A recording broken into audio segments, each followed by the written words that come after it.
ये मुझे लग रहा है कि ये जो कुछ भी हमारे साथ हो रहा है टोटली हमारी एक्सपेक्टेशन के अगेंस्ट है, और मैं नहीं समझता कि इस शादी से हमें कुछ खास बेनिफिट होने वाला है। और ये बात मैं शहीद भाई को कब से समझा रही हूँ। मैं तो समझ रहा था जो इतना क्लोज लिंक है वकार का आयमा के साथ, डेफिनेटली हमें भी कोई ना कोई फायदा होगा उससे। अभी तक मुझे तो कुछ नजर नहीं आ रहा है ऐसा, और मुझे गुस्सा इस बात पे आ रहा है कि आयमा की बहन ने साफ साफ मना कर दिया है कि वो वकार की रेपुटेशन, उसका नाम और उसकी दौलत अपनी बहन की शादी पे बिल्कुल भी यूज नहीं करेगी। फिर तुम्हें बताओ, हमें इस इवेंट पे इतना लंबा चौड़ा खर्चा करके फायदा क्या होगा? मैं तो ये चाहता था कि मेरे सर्कल को पता चले कि हम किस आदमी से अपना रिश्ता जोड़ने जा रहे हैं।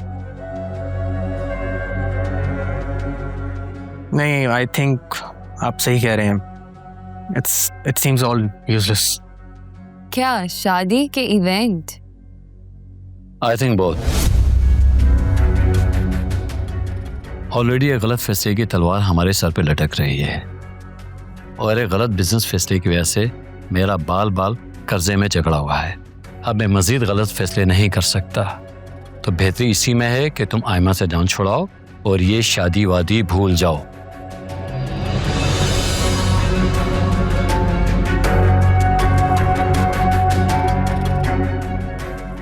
तुम जैसा घटिया इंसान सिवाय घटिया चीजों के कुछ और नहीं समझ सकता, वरना इस दुनिया में अच्छे लोग भी हैं जो दूसरों की मुश्किल परेशानी में उनकी मदद करते हैं। लेकिन तुम जैसे घटिया लोगों का उन लोगों में शुमार होता है जो जिस थाली में खाते हैं उसी थाली में छेद करते हैं और अपने घर को खोखला करते हैं। हाँ, तो तुम्हारी भी नीलमा से शादी मरकर भी नहीं होगी। चलो निकलो यहाँ से, और आइंदा भूले से भी यहाँ का मुंह ना करना। और साकिब भाई जाया हो जाओगे मेरे हाथ से। आगे पीछे तो तुम्हारा है कोई नहीं, ना कोई दफनाने वाला होगा ना कोई रोने वाला।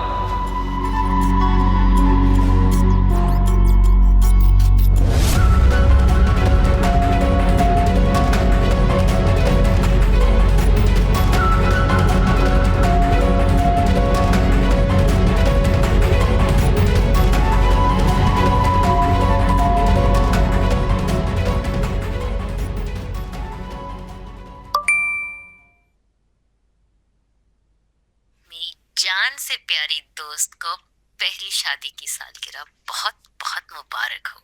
मेरी दुआ है कि आगे अब जितने भी दिन आए उसमें तुम्हारे लिए खुशियों की बरसात हो।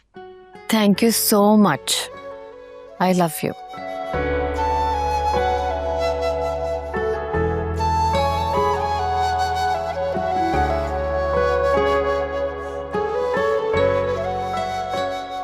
मैडम। हाँ,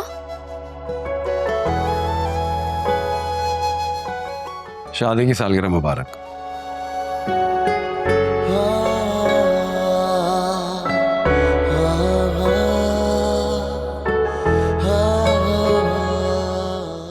आपको याद था?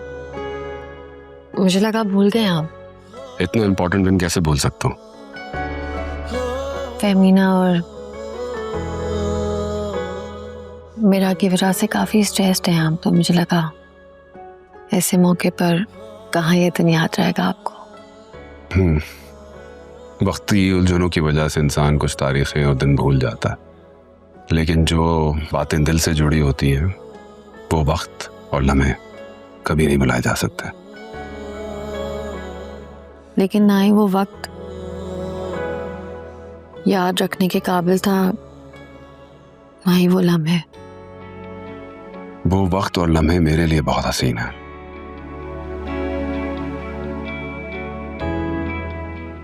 तुम्हारा साथ मेरा नसीब बना, कैसे भूल सकता हूँ।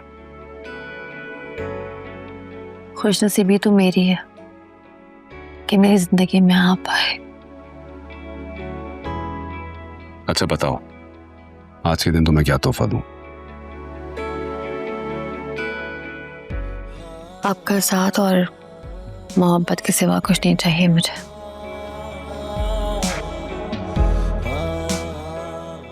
वादा रहा रोशनी, हमेशा सिर्फ तुम्हें मोहब्बत करूंगा। तक ये सांसें चल रही हैं,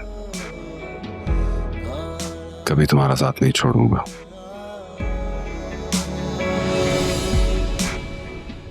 और ये हाथ तभी छूटेगा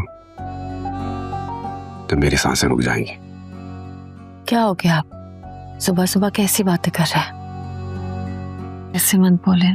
चलो आओ तो फिर अच्छी बात करते हैं, जीने की बातें करते हैं।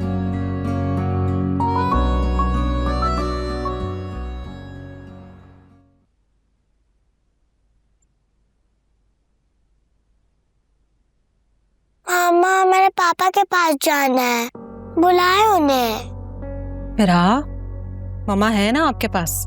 नहीं मामा, पापा को बुलाए। ठीक है, पापा के पास चलेंगे, लेकिन सबसे पहले आपको सूप पीना है। ये लो। नहीं, मैंने पापा के पास जाना है। मेरा जिद नहीं करते। नहीं, मैंने पापा के पास जाना है, पापा के पास जाना है। मेरा मत करो ऐसा, नहीं करते जिद। फेमिना, फेमिना, इस तरह मत डांटे उसे, उसकी वैसी तबीयत ठीक नहीं है। क्या करूं मैं? क्या करूं? अगर नहीं खाएगी तो ठीक नहीं होगी। मुझे लगता है कि आपको आर्यन भाई से इसकी बात करवा देनी चाहिए। क्या हो जाएगा उससे? होगा तो कुछ नहीं, लेकिन बाप है ना, इसका अच्छा फील करेगी। मामा, आई वांट पापा।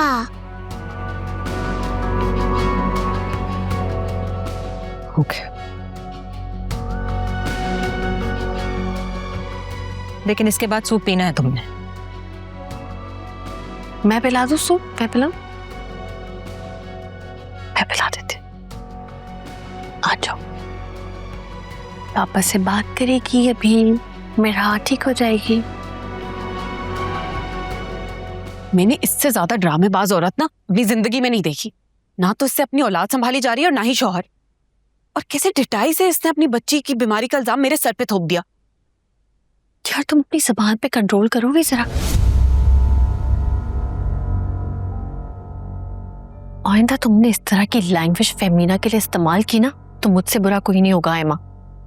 अच्छा, उस दिन उन्होंने आपके सामने मुझे कितनी बातें सुनाई थी, लेकिन उस वक्त आपके मुंह से एक लफ्ज नहीं निकला था मेरे डिफेंस में। अब मैंने बोल दिया तो आपको बुरा लग रहा है? उस वक्त भी मुझे बुरा लगा था, लेकिन वो हालात और वक्त नहीं थे उस तरह की बात करने के लिए। फेमिना बहुत परेशान थी, और जब इंसान परेशान होता है ना तो 100 किस्म के वसवसे उसके दिमाग में आते हैं। अच्छा, लेकिन मुझे इतना यकीन है कि अगर मेरा को होश ना आता ना या उसे कुछ हो जाता तो आप उनके साथ मिलके मुझे जेल भिजवा देती। अल्लाह ना करे मेरा को कुछ हो। ये क्या अल्फाल पके जा रही हो तुम? तुम्हें पता है घर वाले कितने परेशान हैं? बकार की हालत देखो, मेरा तो दिल ही फट गया था मेरा को ऐसे देख के। तो माँ की क्या हालत होगी, सोचा है तुमने? और उसी माँ ने अपनी लापरवाही दूसरों के सर पे थोप दी। अरे भाई, अगर नहीं संभाली जा रही बच्ची तो चली जाओ अपने शौहर के पास, कॉम्प्रोमाइज कर लो। और जैसा भी उसका शौहर होगा एटलीस्ट अपनी औलाद को संभाल तो लेगा। आयमा, लेकिन ये तुम्हारा मसला नहीं है। जी, ये मेरा मसला नहीं है। मैं तो 3-4 हफ्ते में इस घर से और इस जंजालपुरे से चली जाऊंगी। भुगतना आपको पड़ेगा। और आप मेरी एक बात कान खोल के सुन लें, ये औरत आपकी खुशियां खा जाएगी। आयमा, क्या